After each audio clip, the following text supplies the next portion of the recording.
महर्गस्य नेतारं मेत्तारं कर्मो बुभुरितां ज्ञातारमिषतत्त्वानां वन्दे तद्गुणलब्धिये वन्दे तद्गुणलब्धिये वन्दे तद्गुणलब्धिये।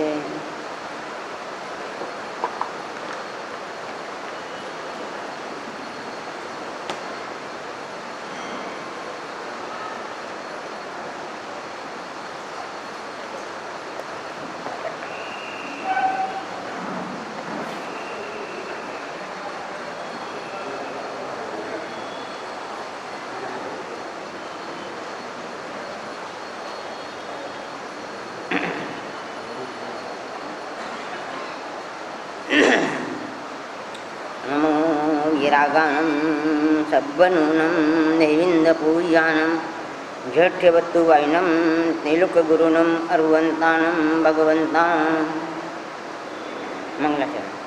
नमो वीरागानं सब्बनूनं नैविन्दपूज्यानं झठ्यवत्तुवाइनं नीलुकगुरुणम् अर्वन्तानं भगवन्तानं नमो वीरागानं सब्बनूनं देविन्दपूज्यानं झठ्यवत्तुवाइनं तेलुकगुरुणम् अर्वन्तानं भगवन्तानं नमो वीरागानं सब्बनूनं देविन्दपूज्यानं झठ्यवत्तुवाइनं तेलुकगुरुणम् अर्वन्तानं भगवन्तानं नमो वीरागानं नमो सब्बनूनं नमो देवेन्द्रपूज्यानं नमो झठ्यवत्तुवाइनं। ये चार बातों में उन्होंने सब कुछ बता दिया। तीर्थंकर ने अपने लिए किया भी और हमारे लिए क्या किया। दो चीजें हैं, जीव अपने कल्याण के लिए भी करता है और पर के लिए भी करता है। कुछ ऐसी हैं स्व के लिए करते हैं, कुछ ऐसी है पर के लिए करते हैं, कुछ ऐसे न स्व के लिए करते हैं न पर के लिए करते हैं, कुछ ऐसे स्व का हित भी साधते और पर का हित भी साधते हैं। तीर्थंकर परमात्मा ने अपनी आत्मा के लिए क्या किया और हमारे लिए क्या किया। वो पूज्य हैं दोनों कारणों से। अपनी आत्मा के लिए वो एक अलग चीज है, हमारे लिए क्या किया। पूछा जाए तीर्थंकर ने क्या किया हमारे लिए, अपने लिए क्या सो किया। अपने साथ वो हमको नहीं भूले, हमारे लिए भी किया। और वो चार बातें हैं, वीरागानम सबनूनम देवेन्द्रपूज्यानम झठ्यवत्तुवाइनं, और ये चार तीर्थंकरों के अतिशय हैं। यानी तीर्थंकरों का पूरा जीवन, पूर्व भव का इस भव का जीवन और उनका स्वरूप, उनकी आत्मा का स्वरूप और उनके कार्य, उनके बाह्य स्वरूप, सब कुछ इसमें आ गया है। इसके बाहर कुछ नहीं है। और सामान्य केवली में और तीर्थंकर में क्या अंतर है, ये भी इसमें बता दिया उन्होंने। मात्र चार बातों में, वीरागानम सबनूनम देवेन्द्रपूज्यानम झठ्यवत्तुवाइनं। और इसी कारण वो क्या है हमारे लिए क्या है, नमस्करणीय नमो। इसीलिए हमारे लिए वो नमो है, नमस्करणीय है, नमस्कार के योग्य हैं। हमको नमस्कार करना चाहिए, नमो आना चाहिए और नमो आना चाहिए हमारे। क्यों? हमारे लिए देख बहुतों ने किया, पर जो इसने किया वो किसी ने नहीं किया। और इसी ने नहीं, अनेक भावों से ये हमारे लिए करता आ रहा है। अरे यहाँ तक नहीं, निगोज के भावों में भी करता आ रहा है हमारे लिए। कुछ विशेषता इसमें जीव में ऐसी होती है, 10 बातें वो हर भाव में करता है हमारे लिए। और कभी भी कोई कार्य उपस्थित हो जाता है हमारे लिए और निजी और दूसरे का, हम हमेशा अपने कार्य को प्रमुखता देते हैं। परमात्मा ने अपने कार्य को गोम करके हमारे कार्य को प्रमुखता दी। बहुत बार ऐसा हुआ उनके जीवन में। इसी कारण उनके जीवन में कुछ विशेष बातें होती हैं, जिन्हें हम अतिशय कहते हैं। ये 4 अतिशय। अतिशय, अतिशय का मतलब क्या? अतिशय का मतलब क्या? नहीं नहीं, ऐसा नहीं है। विशेषता तो है, विशेषताएं, खूबियां, प्रभाव है, सब कुछ है, पर ऐसी खूबी, ऐसा प्रभाव, ऐसा उसका चमत्कार, ऐसी उसकी उपस्थिति जो दूसरे जीव में न पाई जाए, वो अतिशय है। यदि वो दूसरे जीव में भी पाई जाए तो अतिशय नहीं है, समझना। जो उसकी जीव में पाई जाए, जो तीर्थंकर के जीव में जो घटित हो, और वो बात दूसरे केवल ज्ञानी के जीव में घटित हो, तो अतिशय नहीं है। और केवल ज्ञानी के जीवन में घटित न हो, क्यों? ज्ञान की दृष्टि से दोनों बराबर हैं। आत्मा की गुणों की शक्ति से दोनों बराबर हैं, दोनों का सुख बराबर है। आत्मा के जितना ज्ञान उसको है, सामान्य केवली को, जो तीर्थंकर की नहीं है, और जो तीर्थंकर की आत्मा ज्ञान की दृष्टि से दोनों बराबर है कि नहीं? और दोनों का आत्मा सुख अलग अलग है, बराबर है। एक समान होते हुए भी कुछ बातें ऐसी हैं, कुछ बातें ऐसी हैं जो मात्र मात्र मात्र तीर्थंकर के अतिरिक्त, तीर्थंकर परमात्मा के अतिरिक्त किसी जीव में भी किसी घटित नहीं हो सकती। और ऐसी बातों को, ऐसी विशिष्टता को, ऐसी खूबियों को, ऐसी खासियत को क्या कहते हैं? अतिशय कहते हैं। ये समझो, ये अतिशय क्या चीज है। और वो अतिशय तीर्थंकर परमात्मा के लिए तो है, हमारे लिए भी उपयोगी है। इसीलिए उन अतिशयों के कारण भी हमको नमन कर रहे हैं। वैसे तो यहाँ पर 4 अतिशयों की बात है। कौन से 4 अतिशय हैं? जो तीर्थंकर नाम कर्म के मूल अतिशय, इसको क्या कहते हैं? तीर्थंकर नाम करके मूल अतिशय। किसके अतिशय? तीर्थंकर नाम कर्म के। क्यों? तीर्थंकर के अतिशय तीर्थंकर बनने से पहले उसी भव में भी घटित होते हैं। 34 अतिशय तो आप अपन सुनते ही हैं, जानते ही हैं। कुछ और भी अतिशय हैं, 35 वाणी के गुण, वो भी अतिशय, और भी अनंत अतिशय हैं, ऐसी बात नहीं है। समेट मुख्य रूप से 4 अतिशय कौन सी हैं? तीर्थंकर नाम कर्म के अतिशयों की यहाँ चर्चा है। वैसे सहज अतिशय भी आते हैं, तीर्थंकरों के सहज अतिशय होते हैं। सहज अतिशय कब पैदा होते हैं? जन्म से अतिशय है ना। उनका शरीर कैसा होता है? पसीना से। ये क्या अतिशय है कि नहीं? श्वास में कौन सी गंध आती है? कमलनाथ की। हाँ, तो ये सहज अतिशय है। ये सहज अतिशय, ये तीर्थंकर नाम का मूल अतिशय नहीं है। यहाँ मैं मूल अतिशय की बात कर रहे हैं। उनका आहार और निहार चर्म चक्षुओं से दिखाई नहीं देता। कब से? जन्म से। और ऐसा ही नहीं, तीर्थंकरों का जीव ऐसा पुण्यशाली है, ऐसा पुण्यशाली है, ऐसा पुण्यशाली है कि जन्म से पहले भी अतिशय घटना चालू हो जाते हैं। जब क्रियावन होता है, गर्भ में आते हैं, तब से अतिशय घटने चालू हो जाते हैं। ऐसा नहीं है। हम देखें हमको किसका शासन मिला है, ये गर्व और गौरव होना चाहिए, ऐसे शासन हमको मिला है। अरे जन्म से ही नहीं, जन्म से पहले ही जिसके जीवन में अतिशय घटित हो रहे हैं, बिना बुलाए 56 दीपकारी जन्म महोत्सव मनाने के लिए आ रही हैं। कम बड़ी बात है? कम बड़ी बात है? कितनी बड़ी बात?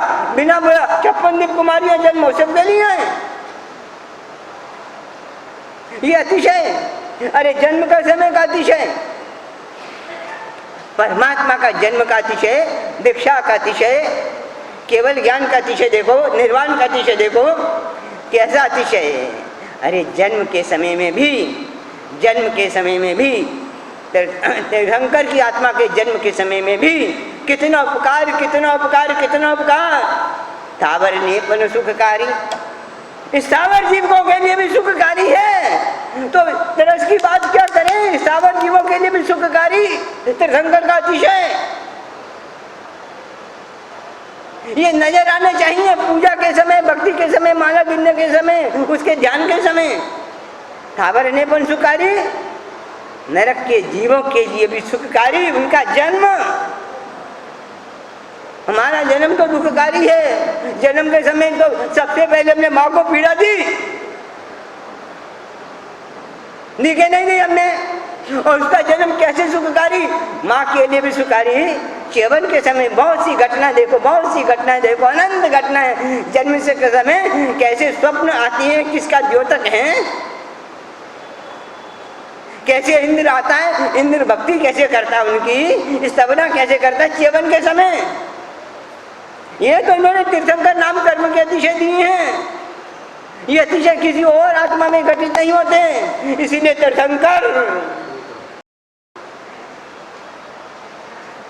क्या हमारे लिए उपकार किया है उसने।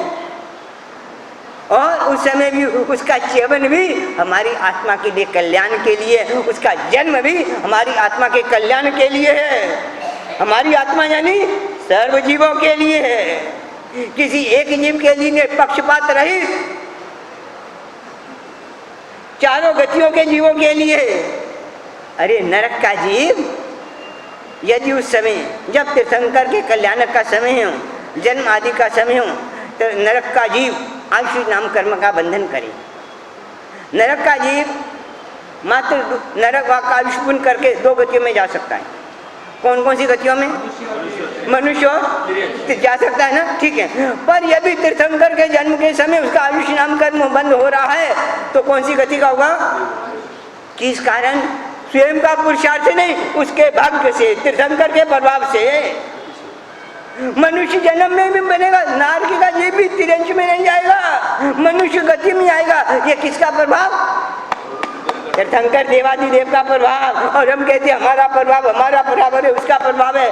आज तक हम जो भी सांस भी ले रहे हैं ना, तीर्थंकर का प्रभाव है, सत्पुरुष का प्रभाव है। हम अपनी अपनी बात कर रहे हैं, उसके प्रभाव को समझ नहीं रहे, उसके उपकार पर दृष्टि नहीं जा रही। जितना भी पुण्य कर रहे हैं, जितना भी पुण्य लौकिकों के लोकोत्तर हो, लौकिक पुण्य भी उसके प्रभाव के बिना नहीं कर सकते हम। नरक के जीवों को, तिर्यंच के जीवों का आयुष्य देखो उस समय, मनुष्य के जीवों का आयुष्य देखो, देवलोक के जीवों का आयुष्य देखो। अरे देवता लोग भी मरकर कहाँ जा सकते हैं? और तिरंज में जा सकते हैं ना। देवता मरकर देवता नहीं बन सकता, देवता मरकर नारकी नहीं जा सकता। देवता की गति तिरंज और मनुष्य, तिरंज यानी एकेंद्रिय बेंद्रिय सब आ गए तिरंज में, इस सावर भी आ गए। और उस समय यदि आयुष नाम का बंधन करे तो तीर्थंकर के प्रभाव से मनुष्य गति का आयुष का बंधन करता है। देवता लोग और मनुष्य तो चारों गतियों में जा सकता है, नरक में भी, तिरंज में भी, मनुष्य में भी, और तिरंज भी चारों गतियों में जा सकता है। तिरंज और मनुष्य दो गतियां ऐसी हैं, तिरंज गति और मनुष्य दो जो मरकर चारों गतियों में जा सकती हैं। हम मरकर मनुष्य में मनुष्य बन सकते हैं, देव में बन सकते हैं, नरक में भी जा सकते हैं, तिरंज में भी जा सकते हैं, है ना। और ये हमारा आयुष नाम कर्म पर आधारित है, तिरंज और मनुष्य। और यदि तिरंज उस समय आयुष नाम कर बांधेगा या तो मात्र दो ही बांधेगा, मनुष्य बांधेगा तो मात्र दो ही बांधेगा। कौन कौन से? मनुष्य और देव। ये किसके प्रभाव से? तीर्थंकर परमात्मा का पुण्य, उसके प्रभाव से। ये उसका अतिशय है भाई। तुमको लगता है आज मैं जो विकास कर रहा हूँ, कर रही हूँ, इसमें कहीं नहीं छुपा हुआ तीर्थंकर परमात्मा की करुणा दया रही हुई है, उसका उपकार रहा हुआ है। वेदन होता है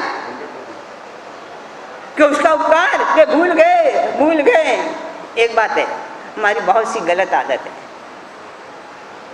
पता है क्या है?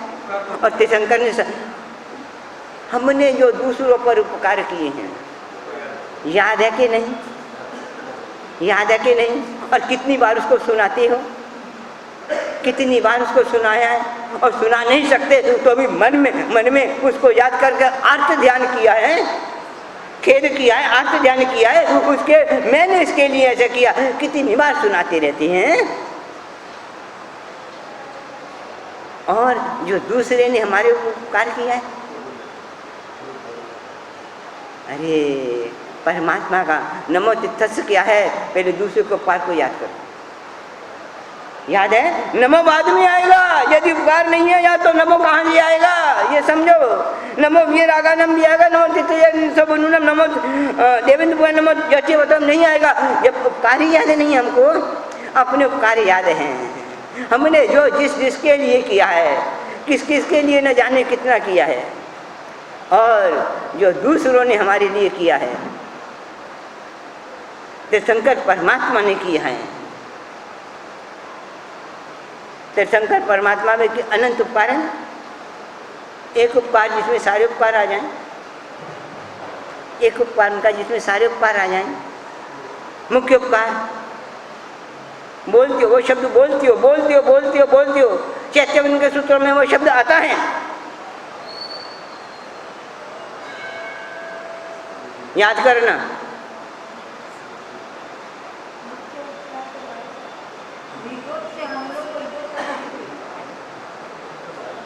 वो शब्द चैत्यबंधन के सूत्रों में परमात्मा के सामने बोलते हैं, चैत्यबंधन करते हैं। उसका रहस्य देखना, वो तो सूत्र है, रहस्य बहुत गहरा है।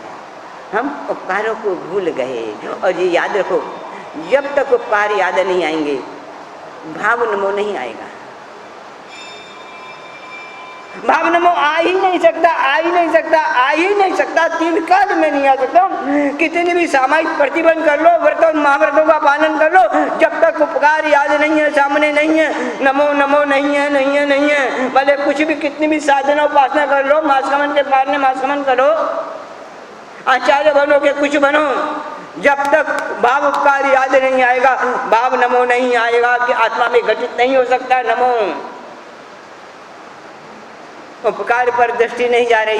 ये तो महापुरुष का चारों वाक्य में चारों अतिशय रख दिए उसने, ये ग्रंथकार का उपकार हमारे ऊपर। इसलिए नमन है उस रचनाकार को भी, वो रचना नहीं की होती तो हम कहाँ समझ पाते हैं। और मेरे लिए तो उपकार आपका भी है, आप यदि श्रोता नहीं होते तो मैं कहाँ इसका स्वाध्याय का निमित्त नहीं मिलता मेरे को। उपकार है। और कल भी 3 बहनें आई थी, मैं तो आराम कर रहा था, उन्होंने प्रश्न पूछा और मैं दंग रह गया यार। थाने में भी ऐसे हैं, अनंत काय अनंतान मंदिर कषाय का स्वरूप क्या है। मैं समझ गया, चक्कर में पड़ गया। मैं क्या ऐसे पूछने वाले भी थाना में हैं, साधु संत भी नहीं पूछते अनंत काय का स्वरूप, मिच्छम अनंतान मंदिर कषाय का स्वरूप, अनंतान मंदिर कषाय है क्या। सुनने के बाद पूछा, इसीलिए स्वाध्याय वाचना परिच्छिन्ना नहीं है, परावर्तना नहीं है, दोनों परीक्षा नहीं है। धर्म कथा दूर की बात है, मुख्य अनुपरीक्षा नहीं आएगी, परिच्छिन्ना नहीं है। तो गुरु गौतम ने कैसे पूछते थे प्रभु के पास जाकर, परिच्छिन्ना चली गई। और परिच्छिन्ना भी हमारी है ना, मात्र थोड़े समय के लिए पानी के बुलबुले जैसी पैदा होती है बस। परिच्छिन्ना स्वाध्याय का एक गुण है, स्वाध्याय मिच्छम स्वाध्याय का एक प्रकार है। परिच्छिन्ना खाली वाचना नहीं, परिच्छिन्ना वाचना के बाद यदि परिच्छिन्ना नहीं है तो वाचना का मूल्य नहीं है। पढ़ने का मूल्य क्या है यदि प्रश्न पैदा नहीं हुआ तो। प्रश्न पैदा होना चाहिए भाई। क्यों? अभी तक हमें पूरा समझ में किया है, जो ग्रंथकार का रहस्य वो हमारी समझ में नहीं आएगा तो प्रश्न आएगी तो समझ आएगा। हाँ, तो ये तीर्थंकरों का उपकार है, कितना अनंत अनंत अनंत अनंत, एक नहीं अनंत उपकार हमारे ऊपर है। बहुत से इतना ही नहीं, तीर्थंकरा को तो है ही है, और भी जीवों का, अनंत जीवों का हमारे ऊपर अनंत उपकार है। समझो, अनंत जीवों का अनंत उपकार है। तीर्थंकरों तो अनंत अनंत उपकार है ये। इसीलिए नमस्कार, नमो में एक भाव और होता है, पता है क्या भाव? ऋण मुक्ति, कर्ज चुकाए बिना कर्ज से मुक्ति नहीं। तो नमो के बिना जो उसका उपकार है, जो ऋण है, वो ऋण से मुक्ति नहीं होती हमारी। कर्ज चढ़ रहा है, ऋण मुक्ति बिना नमो, जो तीर्थंकर उपकार है, बिना नमो के ऋण मुक्ति कैसी होगी? उसका कर्ज है नहीं हमारे ऊपर, उपकार किया तो उस कर्ज को कैसे चुकाओगे? ये सेवा पूजा भक्ति सब कर्ज चुकाने के ढंग हैं, ऋण मुक्ति के ढंग हैं। ऋण है, कर्ज है, हम कर्ज के दबे हुए हैं। और यदि तब कर्ज के दबे हुए नहीं हो तो नमो आएगा कहां से राजा? नमो आएगा कहां से? तुमको लगता है मैंने एक कर्ज है, परमात्मा का उपकार करके लगता है? कर्ज है कि नहीं? और इतना ही नहीं, भाव कर्ज है, भाव कर्ज है, भाव ऋण है उसका हमारे ऊपर, याद ही नहीं करते यार। दूसरों को 2 पैसे यदि कर्ज के दिए तो कितना तकाजा करती हो, कितनी ब्याज लेते हो, और चक्रवर्ती ब्याज के दार ब्याज, और नहीं देता कोर्ट में कैसे केस करते हो। और वे कर्ज, ये कर्ज भूल गए। परमात्मा भी उपदेश देती हैं, नमो तीर्थ से क्यों कहती हैं, मैं तीर्थंकर कैसे बना, उनको उपदेश देते हैं। और जो कर्ज नहीं चुकाता उसको कृतज्ञ कहा जाता है, और जो कर्ज को उपकार समझता उसको कृतज्ञ कहा जाता है। कृतज्ञ की उपकार का हनन करने वाला कृतज्ञ कहा जाता है, निष्ठुर कहा जाता है, दया रहित कहा जाता है। ये उपकार है हमारे ऊपर उसका। जन्म के समय, च्यवन के समय कैसे कैसे होती हैं। अरे नारकी के जीव जो जिंदगी भर पूरे कितने सागरोपम तक, 7वीं नारकी का आयुष्य 33 सागरोपम भी, जो एक श्वास भी सुख की नहीं ले सकता। समझो, 33 सागरोपम तक भी एक सुख की श्वास भी नहीं ले सकता, उसको भी सुख की अनुभूति हो जाए। और जहाँ अंधेरा, घोरतम अंधेरा, घोरतम, पहली नारकी से अंधेरा कम और साथ में अत्यधिक अंधेरा, और वहाँ भी प्रकाश हो जाए, किसके पुण्य से?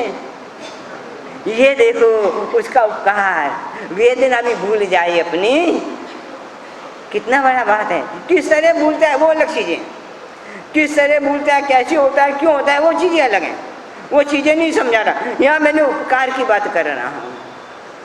और हम भी तो कभी नरक, बहुत बार, अनंत बार नरक में गए ना, उस समय भी हमारे के दुखों का क्षय हुआ ना, तीर्थंकरों के कल्याणकों के समय, याद है? याद है उपकार? जो उपकार ही नहीं याद कर सकता, प्रत्यक्ष उपकार भी नहीं याद कर सकता। अब प्रत्यक्ष में कितना उपकार, कितने जीवों का उपकार,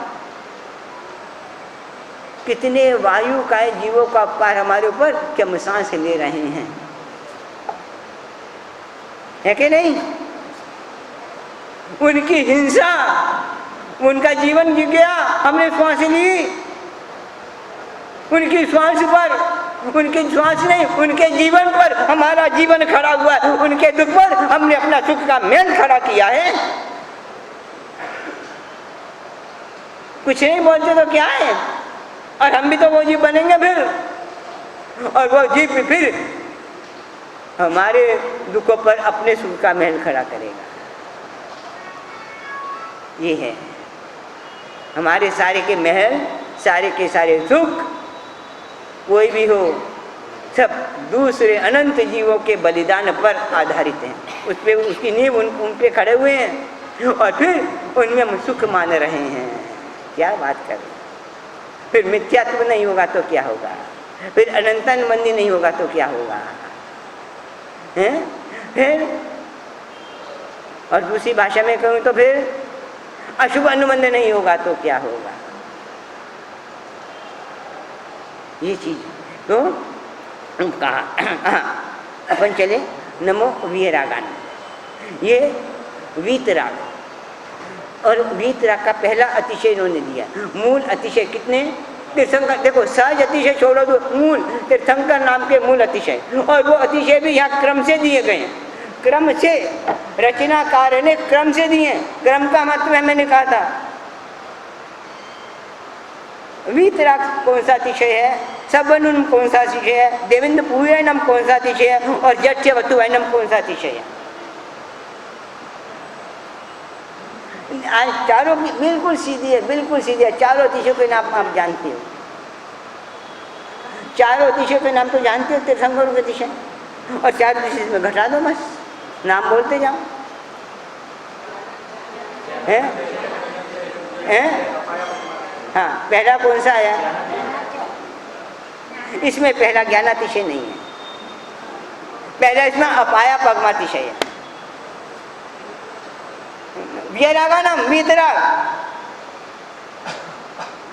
और वीतराग को अतिशय कैसे बना?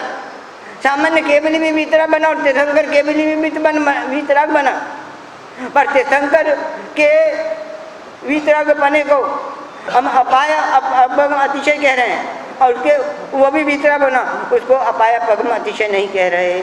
क्यों? अपाय विघ्न बाधाएं क्या हैं? अपाय विघ्न बाधा दो तरह से हैं। अपाय अपगम अतिशय, ठीक है।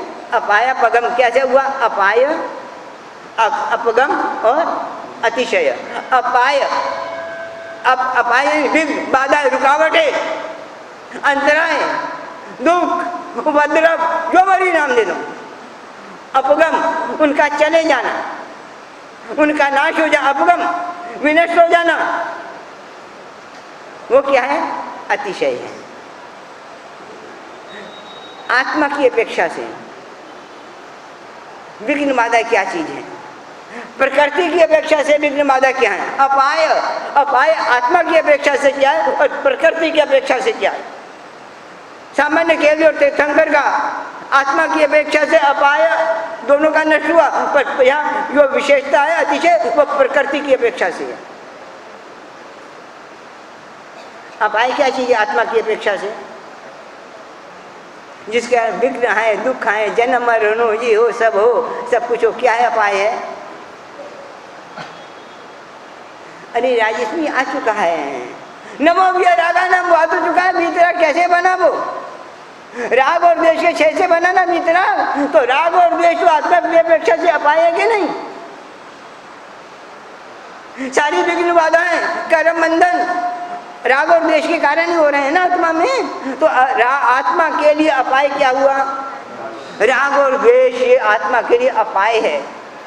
विघ्न बाधाएं ये सुख का कारण नहीं है, पहले समझो। हम इसको सुख का कारण मान रहे हैं, ये हमारी भ्रांति है, ये हमारी भ्रमणा है, ये हमारी मान्यता की भूल है। राग को हम सुख का कारण मान रहे हैं, ये नहीं। वो कहते हैं राग विघ्न बाधाएं आत्मा के लिए अपाय है, और इस जीव ने राग और द्वेष का क्षय कर दिया है, वीतरागी बन गया, तो आत्मा की अपेक्षा से इसके लिए कोई विघ्न बाधा नहीं है, कोई अपाय, सब नष्ट हो गए हैं। यहाँ सामान्य केवली और तीर्थंकर केवली दोनों बराबर है आत्मा की अपेक्षा से। अब इसमें पहले देखो ये समझ जाओ, हम आत्मा की अपेक्षा से विघ्न बाधाएं क्या है हमारी, अपाय क्या है, और हम किसको अपाय मान रहे हैं? अपाय का स्वरूप क्या है, और हम अपाय रुकावट यानी अंतराय, सीधी भाषा में तुम्हारी भाषा अंतराय है, अंतराय, रुकावट, विघ्न, अवरोध, हम किसको मान रहे हैं और परमात्मा किसको अवरोध कह रहा है? ये मूलभूत भेद, अंतर है। परमात्मा राग और द्वेष को अंतराय, विघ्न बाधा कह रहा है, और हम उसको विघ्न बाधा नहीं मान रहे। हम दूसरी बातों को, हम जो हमारी इच्छा पूर्ति नहीं हो रही, उसमें इच्छा पूर्ति में जो रुकावट आ रही है, उसको विघ्न बाधा मान रहे हैं। भूल है कि नहीं? मान्यता में भूल, सबसे बड़ी भूल मान्यता में भूल। जड़ मूल, मूल मूल, सिद्धांत में मूल। परमात्मा किसको विघ्न बाधा कह रहे, अपाय किसको कह रहा है, और हम किसको मान रहे हैं? और कर्म को हमने कभी विघ्न नहीं माना, बाधा नहीं मानी, और जो व्यक्ति निमित्त बना, जो जीव निमित्त बना, उसको विघ्न बाधा मान लिया हमने। निमित्त और कोई भी नहीं है। निमित्त क्या है? क्या है निमित्त? मेरा किया हुआ कर्म ही तो निमित्त है, और निमित्त है क्या? इसके द्वारा निमित्त दूसरा है क्या? निमित्त क्या है? मेरा किया हुआ कर्म ही निमित्त है, नहीं क्या दूसरा निमित्त है? तब तब किसको निमित्त मान रहे हो तुम लोग?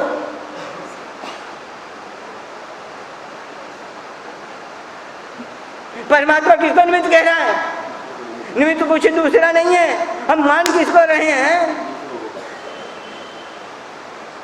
दृष्टि मिथ्यात्व की है, अपनी दोष की नहीं है, दूसरे के दोष की देखे दोष की दूर गई कि ये निमित्त माना। और है कौन निमित्त? वो कर्म उदय में आ गया तो निमित्त बन गया, बस। और है क्या? और है क्या? कुछ भी नहीं है। इसीलिए दृष्टि बदलने की है, और दृष्टि वीतराग की दृष्टि अपने को बनाने की है। इसलिए मैंने कहा था, ये दृष्टि बदलने के लिए कोई तप जप नहीं करना पड़ता। दृष्टि बदलने के लिए मान्यता बदलनी पड़ती है। उस दृष्टि को वहां पर स्थिर रखने के लिए तप जप करना पड़ता है, पश्चकान करना पड़ता है। हम दृष्टि बदले बिना तप जप कर रहे हैं, इसीलिए हमारा संसार कायम का कायम का कायम का कायम है। क्यों कायम?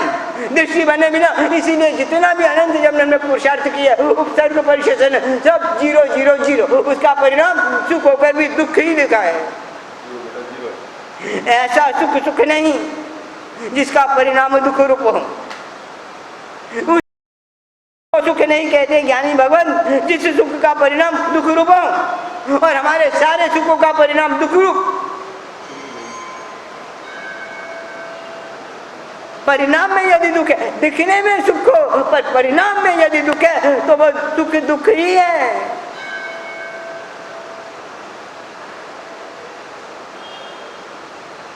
किसको मान रहे हैं अपाय? किसको अंतराय मान रहे हैं? किसको अवरोध मान रहे हैं? दृष्टि कहां पर है? दृष्टि की भूल ही तो सबसे बड़ी भूल है भाई।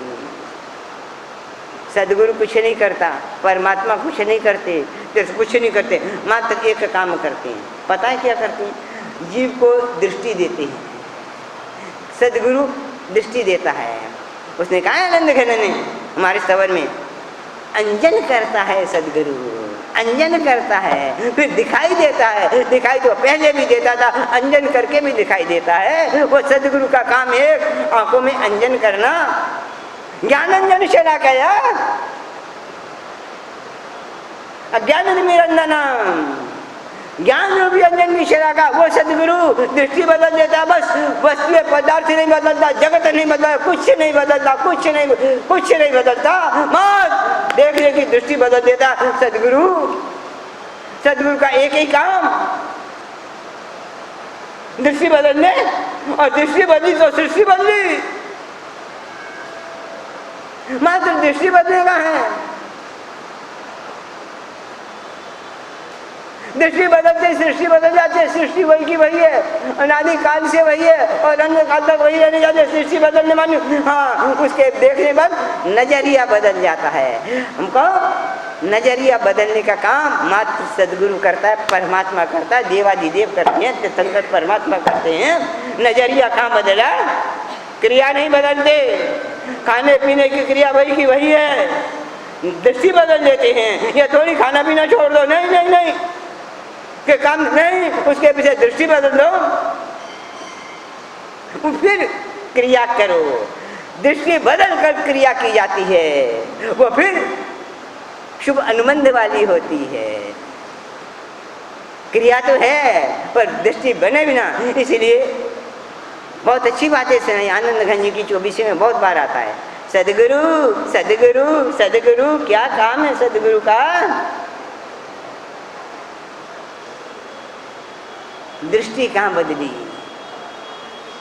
पहले अपाय पगम अतिशय, अतिशय दृष्टि बदलो। अपाय क्या चीज है समझो। हम किसको पाप कह रहे हो और जिसकी हम पूजा कर रहे हैं वो अपाय किसको कह रहा है? और वो दृष्टि बदल के बिना पूजा कर रहे हैं तो क्या मतलब? वो पूजा भी संसार का ही कारण है। 5 इंद्रियों के विषय को सुखो दे देगी और फिर रुलाकर दुर्गति में लेके जाएगी। क्यों? दृष्टि नहीं बदली। अशुभ आनंद वाला पुण्य है, पुण्य का बंधन है दृष्टि। अपाय अपगम अतिशय, हमारे रास्ते में कौन अपाय आ रहा है और हम किसको अपगम दूर कर रहे हैं। देखो अपाय आ कौन रहा है और मान और दूर की, ये मेरे को विघ्न कर रहा है, ये मेरे को अंतरा डाला है, ये मेरे प्रगति में रो रहा है, ये अवरोध है।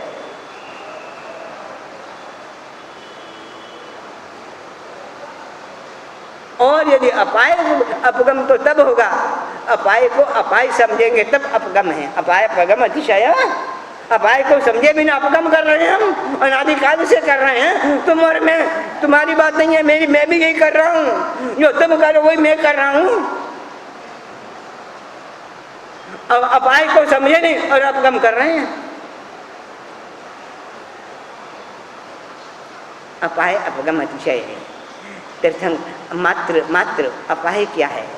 उन्होंने कहा वीरागानम, वीतराग, जिसके अपाय दूर हो गया है। वीतराग कौन? जिसने अपनी आत्मा में से अपाय को दूर कर दिया है, अपगम कर दिया है, वह वीतराग। और क्या वीतराग?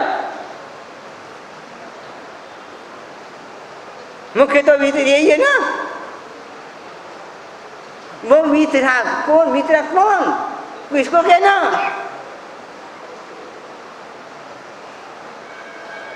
अपाय को दूर कर दिया वो वीतराग। वीतराग की और परिभाषा क्या है? नमो वीरागन, हम जितना मर्जी कर लो, विघ्न बाधा को दूर कर दिया। राग द्वेष को, उसका जीवन कषाय रहित हो गया है। संजुलन कषाय भी जिसकी आत्मा में से निकल चुका है।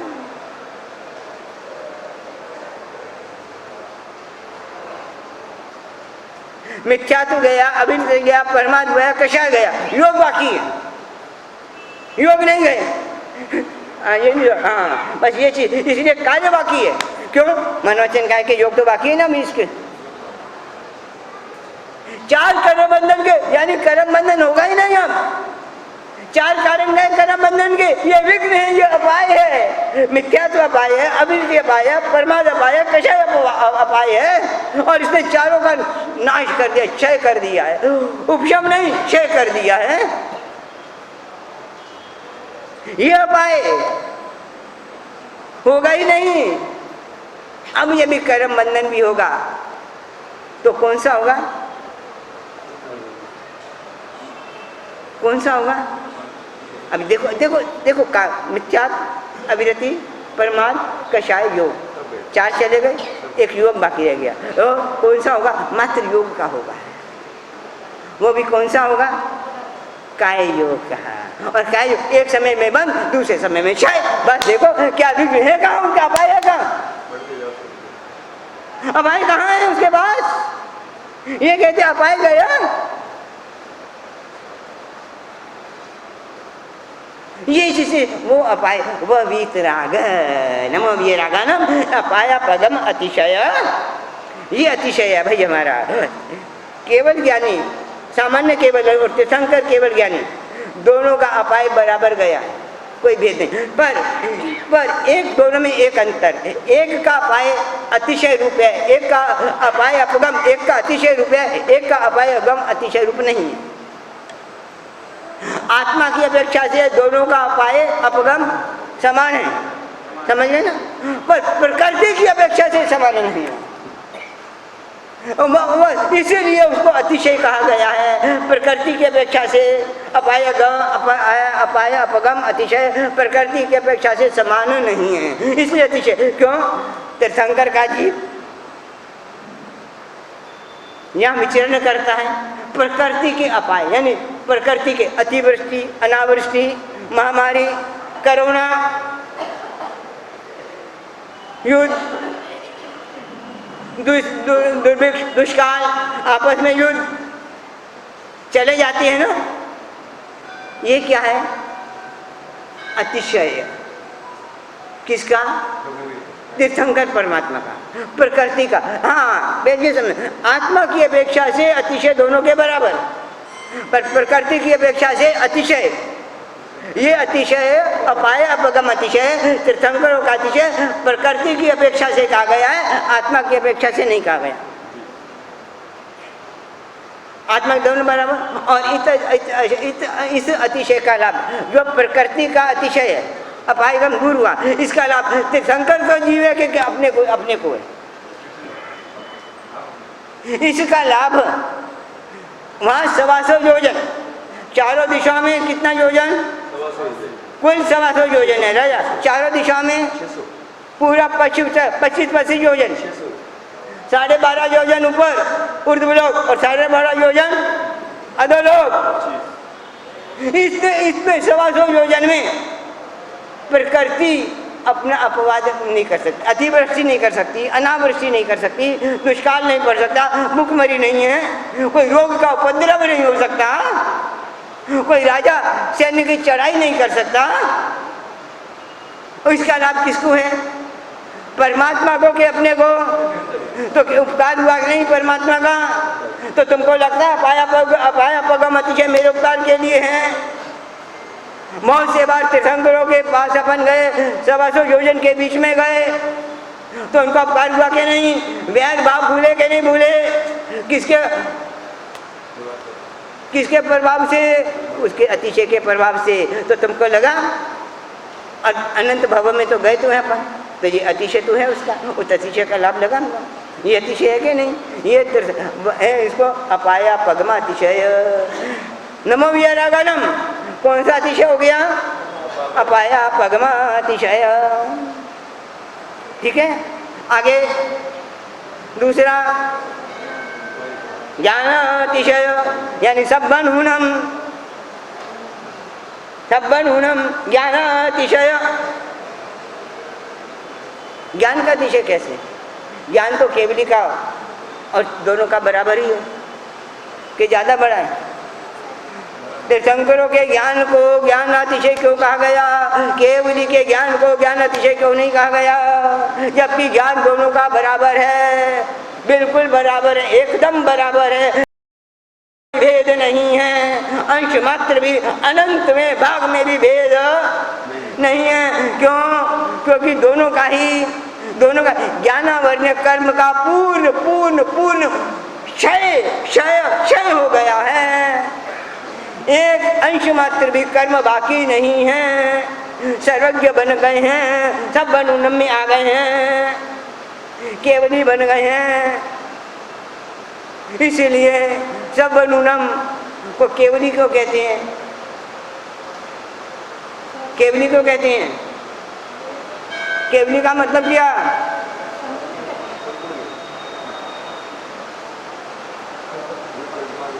है? केवली का मतलब क्या? सर्वनुनम कहा, सर्वज्ञ का, केवली का मतलब क्या? सर्वनुनम, सर्वज्ञ का मतलब तो जान, सर्वम जानाति सर्वम, केवली को कहते हैं इसको। केवली का मतलब क्या?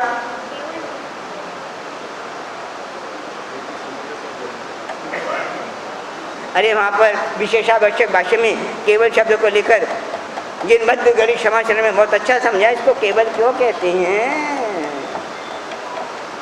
चलो ये बात छोड़ो यार, फिर वो कहोगे हमारे सिर से ऊपर से जाता है।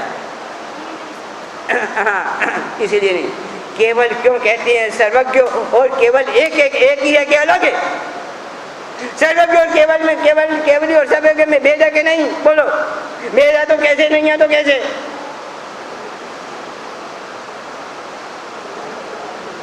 एक अपेक्षा से भेद है भी, एक अपेक्षा से भेद नहीं भी है राजा। बहुत चीजें हैं, कोई सामान्य चीज नहीं है ये समझने की।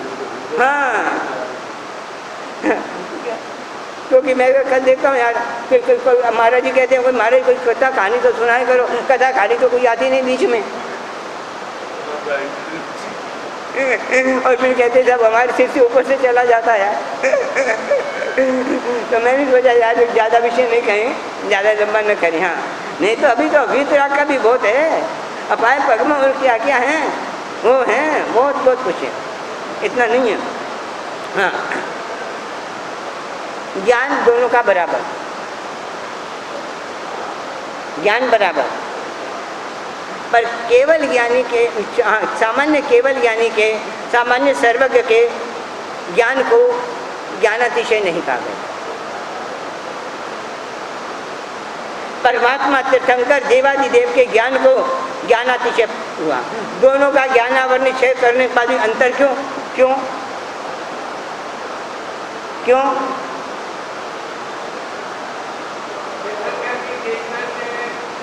क्या है? तो केवल ज्ञान तो दोनों का ही बराबर है ना राजा। हाँ तो दोनों ही देखते हैं ना, बराबर ही देखते हैं ना। सामान्य केवली भी उतना ही देखता है जितना तीर्थंकर केवली देखता है, जितना तीर्थंकर केवली देखता है सामान्य केवली। नहीं नहीं नहीं बराबर है, ज़्यादा लोगों का जितना लोग है उसका वैसे ही देखती हैं दोनों। ज़्यादा कितना देखेगा, लोग का लोग से बाहर भी देखेगा क्या है? देखना तो बचना विषय में आएगा है, वो वचनातिशय है, वो ज्ञानातिशय नहीं है, वो वचना। देवता अपनी भाषा में वो वचनातिशय है, ज्ञानातिशय नहीं है। आपकी बात ठीक है, पर वो ज्ञानातिशय के अंतर्गत ही, वो वचनातिशय के अंतर्गत है। चलो आगे तीसरा, ये तो छोड़े यार लंबे विषय। आगे तीसरा आया देवेंद्र पूजनम, देवेंद्रों के द्वारा पूजित। तीर्थंकर परमात्मा देवेंद्र के द्वारा पूजित। देवेंद्र का मतलब देवेंद्र पूजनम है ना। देवेंद्र का अर्थ देव नहीं है, देवेंद्र का अर्थ देव तो कभी जो इंद्र है वो है शक्र, जो देवताओं के द्वारा पूजित है, जो देवों के द्वारा पूजित वो देवेंद्र, और उस देवेंद्र के द्वारा जो पूजित वो तीर्थंकर परमात्मा। देवेंद्र देवों के द्वारा पूजित ऐसी बात नहीं है।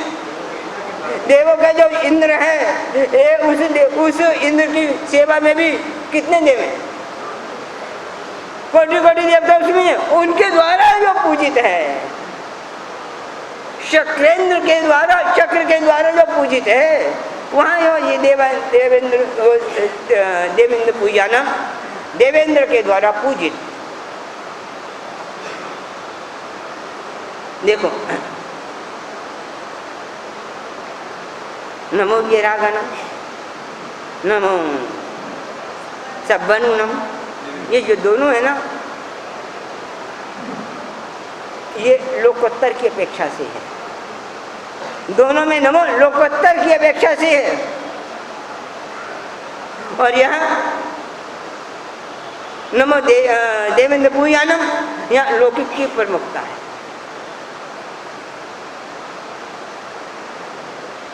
देवेंद्र परमात्मा की पूजा करता है, ठीक है ना। परमात्मा की सर्वोत्कृष्ट पूजा कौन सी? आज्ञा पालन, चारित्र को ग्रहण करना है। वो तो गणधर भगवंत करते हैं, गणधर भगवंत करते हैं ना, कि देवेंद्र करता है। गणधर भगवंत भी परमात्मा की पूजा करते कि नहीं करते? तीर्थंकर की पूजा करते कि नहीं करते? महापूजा करते कि नहीं करते? संयम को ग्रहण करते कि नहीं करते? आज्ञा पालन करते नहीं करते? तो देवेंद्र की पूजा महान है कि गणधर के द्वारा पूजा महान है? यहाँ प्रश्न है, देवेंद्र के द्वारा पूजित क्यों, गणधर के द्वारा पूजित क्यों नहीं कहते आप लोग? गणधर भी तो पूजा कर रहे हैं, आज्ञा का पालन कर रहे हैं, देवेंद्र तो आज्ञा का पालन नहीं कर रहा। उसकी पूजा का पूजा क्यों नहीं कह रहे? देवेंद्र के द्वारा, गणधरों के द्वारा पूजित क्यों नहीं कहते? देवेंद्र के द्वारा पूजित क्यों कहती हूँ? देवेंद्र की तो भाव पूजा नहीं है कि द्रव्य पूजा है ना, तो फिर भाव पूजा वाले को पीछे क्यों छोड़ दिया? द्रव्य पूजा वाले को आगे क्यों लेके आए? 10:15 बज गए, समय पूरा हुआ। ठीक है ना भाई? ये तो भाई चलता है। तो मैंने मेरे विचार से चारों तिशय पूरा कर दूँ। ज्ञानातिशय, अपना विचार अपाय पद्मातिशय, अपाय पद्मातिशय। हाँ तो मैं कहता हूँ ना, देवेंद्र और 5वां है यज्ञ वधु आइनम, वो वचनातिशय है। बस हो गया पूरा आपका। पहला अपाया पद्मातिशय, नम वियतराग अपाया पद्मातिशय, सबनुनम ज्ञानातिशय, देवेंद्र को पूजित पूजातिशय और जठ्य वधु आइनम वचनातिशय। हो गया आगे, चारों आगे पूरा हो गया, चारों पूरे हो गए ना। हाँ, इतनी बात जरूर करें आज अपन एक बात जरूर करें। दोबारा दोहराता हूँ एक बात। ये तो लंबे विषय हैं यार, लंबे विषय नहीं यार, विषय ना लंबा ना छोटा है, जिसको समझना है रस उसके लिए बस सीधी सी बात। और क्या इसमें 5-10% लोग ही समझ पाते हैं सब ये विषय। तो सामान्य विषय, हाँ ये भी कहता मैं ऊपर से चले जाता है। तो सामान्य एक बात दोबारा दोहराता हूँ जो हमको करनी चाहिए, आपको मेरे को सबको करनी चाहिए, प्रतिदिन प्रतिदिन और हर क्षण क्या करना चाहिए? परमात्मा के उपकार को याद करना चाहिए। बस एक क्षण बैठकर भी, 24 घंटे में एक क्षण बैठकर भी हम परमात्मा के उपकार को याद नहीं कर रहे। पूजा कर रहे हैं, स्तवन गा रहे हैं, चढ़ावा बोल रहे हैं, अभिषेक कर रहे हैं, अंग पूजा अक्षय पूजा कर रहे हैं, अक्षत पूजा कर रहे हैं, धूप दीप पूजा कर रहे हैं, सामायिक कर रहे हैं, प्रतिक्रमण कर रहे हैं, पर एक बार भी, एक क्षण बैठकर भी, 2 मिनट के लिए भी हमने कभी उसके उपकार को याद नहीं कर रहे। तो ये सारी क्रिया में भाव कहाँ से पैदा होगा? क्रिया में भाव कहाँ से पैदा होगा यदि उपकारों का स्मरण ही नहीं है तो? और तीर्थंकरों का सबसे बड़ा उपकार सूत्रों में आता है, पढ़ लेना। और दूसरी बात, जो आंखों के सामने उपकार है वो भी उपकार हमको कहाँ दिखाई दे रहा है? संबंध है परस्पर जीवाना। आंखों के सामने उपकार, हमको अपने माता पिता का उपकार भी कहाँ याद आ रहा है? उसके उपकार को भी परमात्मा तीर्थंकर परमात्मा स्थानांक सूत्र में दुख पड़ी आरंभ कह रहे हैं। 3 प्रकार के उपकार दुष्परिकार है, उसमें माता पिता भी है, उनके उपकारों को भी याद नहीं करे तो परमात्मा को क्या याद करेंगे? माता पिता का उपकार याद है? माँ ने बचपन में कैसे पाला था, पोषा था, कैसे दुख सहे थे मेरे लिए, कैसे रात्रि को कैसे मेरा मूत्र हो जाता तो माँ मुझको सूखे में सिला देती थी और खुद गीले में सो जाती थी, याद है?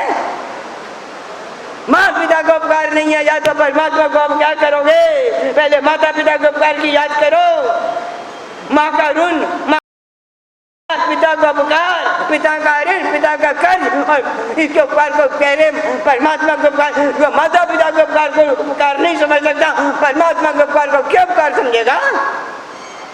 सामान्य पहले ये देखो, इस जीवन में भी प्रत्यक्ष कितने जीवों का हमारे ऊपर उपकार है, किस तरह से उपकार है। पृथ्वी का उपकार तो छोड़ो, उपकार का नहीं, मैं तो पहले माता पिता के उपकार की बात कर रहा हूँ। और माता पिता का उपकार याद नहीं, परमात्मा का उपकार याद नहीं आ सकता, नहीं आ सकता, नहीं आ सकता। कभी याद किया? माँ पिता की बात मानना लगे, सेवा करना, कहना मानना लगे, सब कुछ है। बात पहले बात उपकार की बात याद करो। माँ का उपकार किया, पिता का उपकार किया, वो याद नहीं है तो वियारागम क्या करेगा? नमो नहीं आएगा, नमो वियारागम नहीं आएगा, नमो सबनुनम नहीं आएगा, नमो देवेंद्र पूजानम नहीं आएगा, नमो जट्यवत्तुवाइनम नहीं आएगा। पहले अपने माता पिता का उपकार याद नहीं है हमको, तो थोड़ी देर बैठकर कभी भी माता पिता के उपकार और किस किस का उपकार है, और जिसको भूले मन ही मन, और उससे प्रत्यक्ष तो प्रत्यक्ष देखो, जिसका उपकार याद करो और प्रत्यक्ष तो प्रत्यक्ष उसके प्रति कृतज्ञ हो नहीं तो अप्रत्यक्ष रूप में भी है, तो उसे माफ़ी मांगो, तूने उपकार किया, मैं तेरा उपकार भूल गया, मुझे माफ़ कर। हैं? ऐसे परमात्मा भी शासन का उपकार समझता है, माता पिता का उपकार समझता है। जिस तरह से परमात्मा अपने उपकार के लिए शासन का उपकार समझता है, नंबर 73 से कहता है माता पिता का उपकार समझता है, जीव मात्र का उपकार समझता है। ऐसा भाव हमारे चित्त में भी, हमारी आत्मा में पैदा हो, हम भी अपने ऊपर परमात्मा के साथ जीव मात्र का उपकार समझे। आप भी समझो, मैं भी समझो, इसी भावना के साथ विराम।